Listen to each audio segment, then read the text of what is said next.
A Jewish man on the subway is reading an Arab newspaper. A friend of his, who happened to be riding in the same subway car, noticed this strange phenomenon. Very upset, he approached him. "Moshe, have you lost your mind? Why are you reading an Arab newspaper?"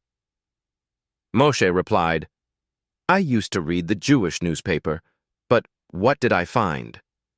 Jews being persecuted, Israel being attacked, Jews disappearing through assimilation and intermarriage, and Jews living in poverty. So I switched to the Arab newspaper. Now what do I find? Jews own all the banks. Jews control the media. Jews are all rich and powerful, and Jews rule the world. The news is so much better." A ship is navigating along the Mediterranean coastline through some thick fog. One of the crew members approaches the captain. "Sir, I think we made a wrong turn and are heading downriver through Egypt." "Egypt?" The captain ponders over his charts for a moment before shaking his head. No, I think we're definitely on course." The crew member shrugs and returns to his post. "What did he say?" another crew member asks him. "Well, he says we're still on course, but he's definitely in denial." A businessman boards a flight and is lucky enough to be seated next to an absolutely gorgeous woman. They exchange brief hellos, and he notices she is reading a manual about sexual statistics. He asks her about it, and she replies, "This is a very interesting book about sexual statistics. It identifies that American Indians have the longest average penis and Polish men have the biggest average diameter. By the way, my name is Jill. What's yours?" He coolly replies, "Tonto Kowalski. Nice to meet you." A KGB agent goes to a library and sees an old Jewish man reading a book.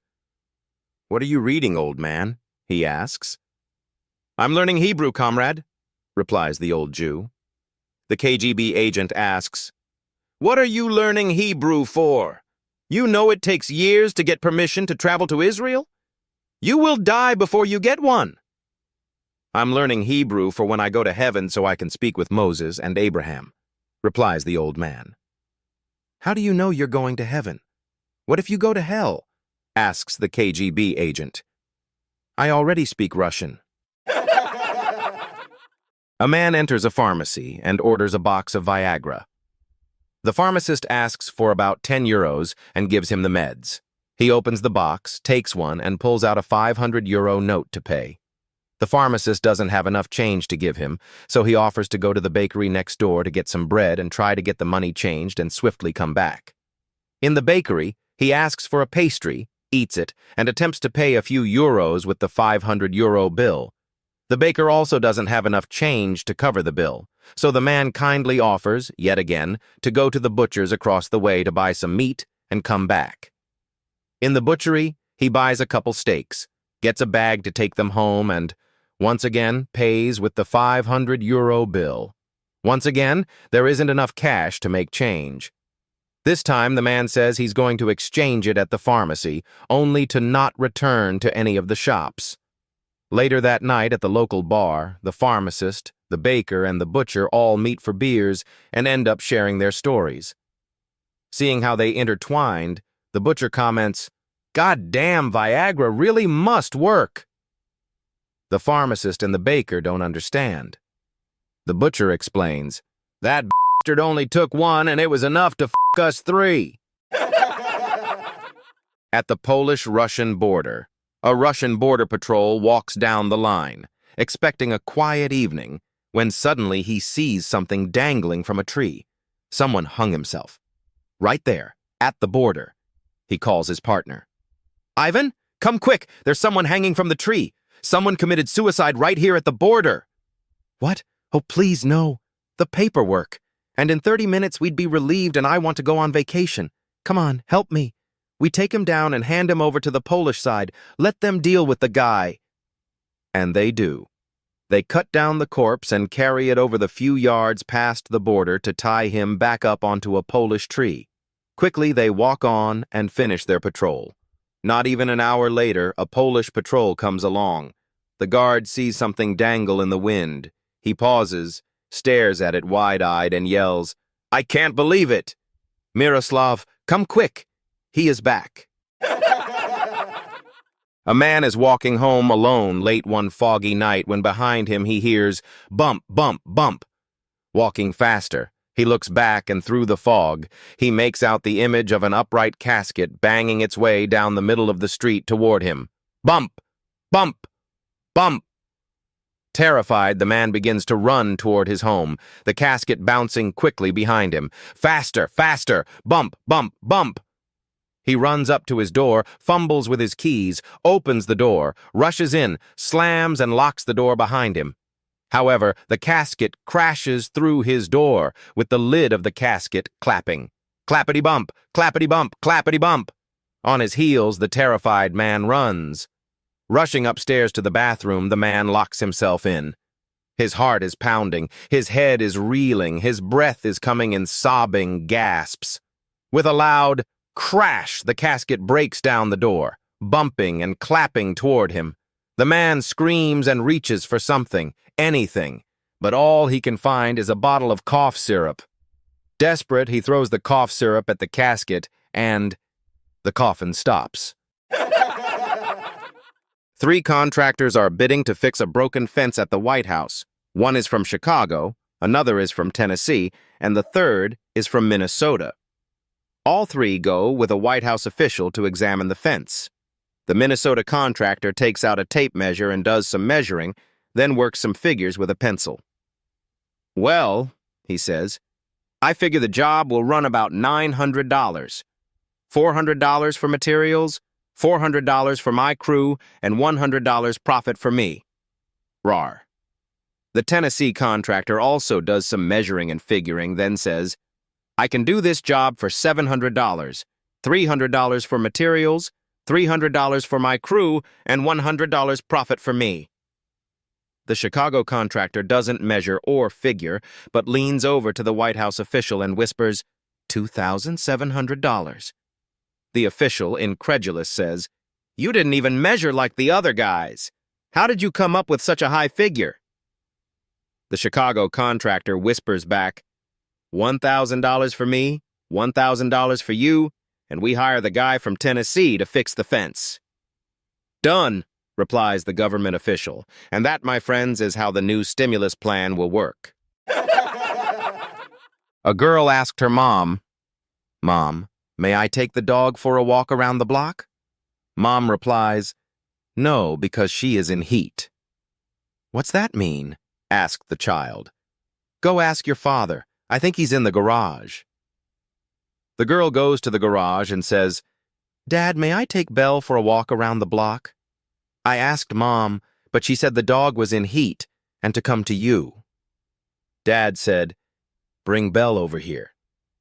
Being old school, he took a rag, soaked it with a little gasoline, and dabbed the dog's backside with it to disguise the scent, and said, "Okay, you can go now, but keep Belle on the leash and only go one time round the block." The girl left, and returned a few minutes later with no dog on the leash. Surprised, Dad asked, "Where's Belle?" "You're gonna love this." The girl said, "She ran out of gas about halfway down the block, so another dog is pushing her home." An Irishman, an Englishman, and a Scotsman were sitting in a bar in Sydney. The view was fantastic, the beer was excellent, and the food was exceptional. "But," said the Scotsman, "I still prefer the pubs back home. Why, in Glasgow, there's a little bar called McTavish's. The landlord there goes out of his way for the locals. When you buy 4 drinks, he will buy the 5th drink for you." "Well," said the Englishman, "at my local, the Red Lion, the barman there will buy your 3rd drink after you buy the first 2. "Ah, that's nothing," said the Irishman. "Back home in Dublin, there's Ryan's Bar. Now, the moment you set foot in the place, they'll buy you a drink, then another, all the drinks you like. When you've had enough to drink, they'll take you upstairs and see that you get laid. Several times, all on the house." The Englishman and Scotsman immediately pour scorn on the Irishman's claims. He swears every word is true. "Well," said the Englishman, "did this actually happen to you?" "Not myself personally, no," said the Irishman. "But it did happen to my sister." A Jew and an Arab go into a bakery. The Arab immediately steals 3 pastries and puts them in his pocket. He says to the Jew, "See how good I am? The owner didn't see a thing." The Jew says to the Arab, "That's typical of you Arabs. I am going to show you an honest way to get the same result." He goes to the owner of the bakery and says, "Give me a pastry and I will show you a magic trick." Intrigued, the owner accepts and gives him a pastry. The Jew swallows it and asks for another one. The owner gives him another one. Then the Jew swallows that one and asks for a third pastry and eats that too. The owner is starting to wonder where the magic trick is and asks, "So what did you do with the pastries?" The Jew replies, "Look in the Arab's back pocket." A receptionist for a large non-profit organization answered the telephone politely with the usual greeting, and a man said, "Let me speak with the dumb SOB that runs that place." The receptionist, sort of taken aback, says, "Sir, we are a well-known charitable organization, and if you wish to speak with an executive, you need to address them respectfully by their title." The man replied, "Put the dumb SOB on the phone." The receptionist said, "Sir, please." The guy interrupted and said, "Look, I am a rich man, and I want to make $1 million donation, but before I do, I have to speak to the SOB who runs the place." The receptionist answered, "Hold on, sir. I see the dumb SOB coming down the hall right now." 2 Irish lads are strolling down a street in Liverpool, England, when they spot a shop window that reads, "Suits are £10, jackets £7.50, and trousers and dresses £5. One turns to the other and says, "Would you look at those feckin' prices? We could buy a boatload, haul it back to Ireland, and make a fortune. Double, maybe even treble the money." The other lad says, "That's a grand idea, but do you think they'll sell to us if they know we're Irish?" The first lad grins and says, "Don't worry, I've got this," and walks in, putting on his finest English accent. "Good afternoon. I'd like 20 suits, 30 jackets, 50 pairs of trousers, and 25 dresses, please." The shop assistant squints and says, "You're Irish, aren't you?" The lad replies, "Ah, how'd you guess?" The assistant smiles and says, "This is a dry cleaner." A wife decides to take her husband Johnny to a club for his birthday. They arrive at the club and the doorman says, "Hey, Johnny, how are you doing?" His wife is puzzled and asks if he's been to this club before. "Oh no," says Johnny. "He's on my bowling team." When they are seated, a waitress asks Johnny if he'd like his usual and brings over a Budweiser. His wife is becoming increasingly uncomfortable and says, "How did she know that you drink Budweiser?" "She's in the ladies' bowling league, honey. We share lanes with them." A stripper then comes over to their table, throws her arms around Johnny and says, "Hi, Johnny. Want your usual table dance, big boy?" Johnny's wife, now furious, grabs her purse and storms out of the club. Johnny follows and spots her getting into a cab. Before she can slam the door, he jumps in beside her. He tries desperately to explain how the stripper must have mistaken him for someone else, but his wife is having none of it. She is screaming at him at the top of her lungs, calling him every name in the book. The cabbie turns his head and says, "Looks like you picked up a real bitch tonight, Johnny." At the wedding rehearsal, the groom pulls the pastor aside and makes a bold offer. "Here's $100, he whispers. "When we get to the vows, skip the part where I have to love, honor, and obey, or promise to be faithful forever. Just leave that out, all right?" The pastor nods and pockets the cash, and the groom walks away feeling pretty clever. Fast forward to the big day. The church is full. The bride is glowing. The groom stands proudly at the altar. Then the pastor turns to him and says, "Do you promise to prostrate yourself before her, obey her every command, serve her breakfast in bed every morning, and swear, before God and this entire room, that you will never so much as glance at another woman, for as long as you both shall live?" The groom's eyes go wide. He swallows hard. "Yes," he squeaks. As they step aside, the groom leans in and hisses, "I thought we had a deal." The pastor slips a crisp $100 into his palm and whispers back, "She made me a better offer." During his Sunday sermon on base, a Navy chaplain focused on the topic, "Forgive your enemies." After delivering a long message, he asked the congregation how many were willing to forgive their enemies. About half raised their hands. Not satisfied, he preached for another 20 minutes and asked again. This time, around 80% responded affirmatively. Still not content, he went on for another 15 minutes before posing the question one more time. With thoughts of Sunday lunch on everyone's mind, nearly every hand went up except for one retired Master Chief in the back. "Master Chief, are you not willing to forgive your enemies?" he asked. "I don't have any," the Master Chief replied. "Master Chief, that's quite remarkable. How old are you?"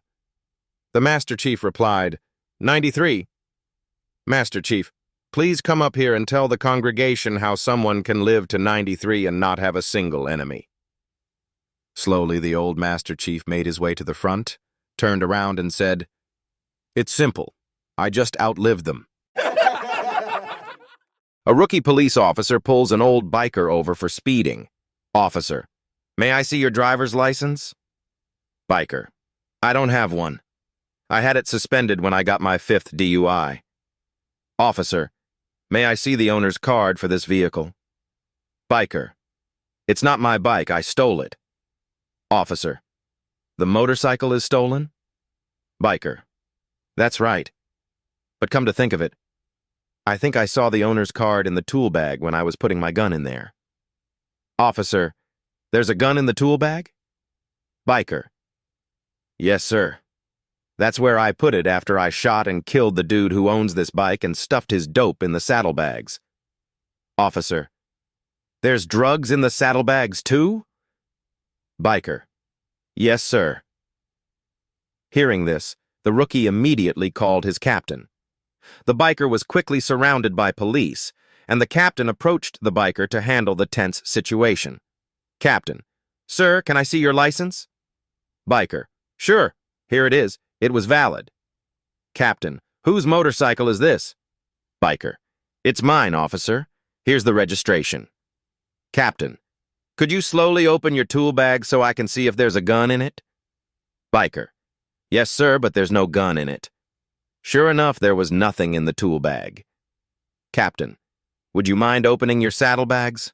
I was told you said there are drugs in them." Biker, "No problem. The saddlebags were opened. No drugs." Captain, "I don't understand it. The officer who stopped you said you told him you didn't have a license, stole this motorcycle, had a gun in the tool bag, and had drugs in the saddlebags." Biker, "Yeah, I'll bet he told you I was speeding too." Johnny's dad told Johnny to take a shower. "I'm scared. Can I take a shower with you?" Johnny said. "No, son, that would be weird," his father replied. "Pleasey," he cried. Okay, but just don't look down." Johnny, being the curious boy he was, looked down. "Dad, what's that?" he asked. His dad gave him a weird face and said, "That's my limousine." A couple days later, Johnny's mom wanted him to take a shower. "Please, can I take a shower with you? I'm scared." "Okay," his mom said, "but just don't look up or down." Obviously, Johnny was curious again, so he looked down. "Mommy, what's that?" he asked. "That's my garage," his mom said awkwardly. Johnny proceeded to look up. "What are those?" His mom looked disappointed. "Those are my headlights." That night, Johnny was having a nightmare, so he went into his parents' room. "Mommy, Daddy, I had a nightmare. Can I sleep with you?" His mom said, "Sure, but just don't pay any attention and keep your eyes closed." Johnny had another nightmare and woke up to a moaning sound like a dying goat. He jumped and screamed, "Hurry, Mom, turn on your headlights before Dad's limousine crashes into your garage!" It was a chilly November afternoon when I picked up my kindergartner from school. She hopped into the back seat, eyes wide with excitement. "Guess what, Mommy? We learned how to tell boys and girls apart today." I froze. Oh no, this could go anywhere. "Oh, really?" I asked, trying to sound calm. "Yep," she said proudly. "Boys have something that girls don't." I gripped the steering wheel a little tighter. "Uh-huh. That's true," I mumbled. She nodded. "And when boys walk, it kind of wobbles." I immediately wished we lived closer to school. Then she added, "And when a boy sees a girl, he puffs up big and proud." "He what?" I asked, now totally lost. "He puffs up. That's how she knows he likes her," she explained. "Then they get married, then they get cooked." Cooked? I nearly drove off the road. When we got home, she proudly handed me a drawing from her backpack. It wasn't what I expected. It was a giant, colorful tom turkey, feathers spread wide, red snood dangling like a badge of honor. I laughed until I cried. She was slightly offended until I told her it was perfect. And honestly, ever since that day, I've never looked at turkeys or men the same way again. Johnny had failed his law exam and decided to strike a deal with the professor. Johnny: "Sir, do you claim to know everything about law?" Professor: "Of course." Johnny: "All right then. If you can answer my question, I'll accept my grade. But if you can't, you'll have to give me an A." Intrigued, the professor agreed. Johnny then asked, "What is legal but not logical, logical but not legal, and neither legal nor logical?" The professor thought long and hard, but no answer came to him. After hours of pondering, he admitted defeat and reluctantly gave Johnny an A. The next day, determined to solve the puzzle, the professor posed the same question to his class. To his astonishment, every student raised their hand. He called on one of them and repeated the question. The student replied, "Sir, you're 65 years old and married to a 28-year-old woman. That's legal but not logical. Your wife is having an affair with a 23-year-old man. That's logical but not legal. And finally, you've given your wife's boyfriend an A after he failed his exam. That's neither legal nor logical." The professor fainted on the spot.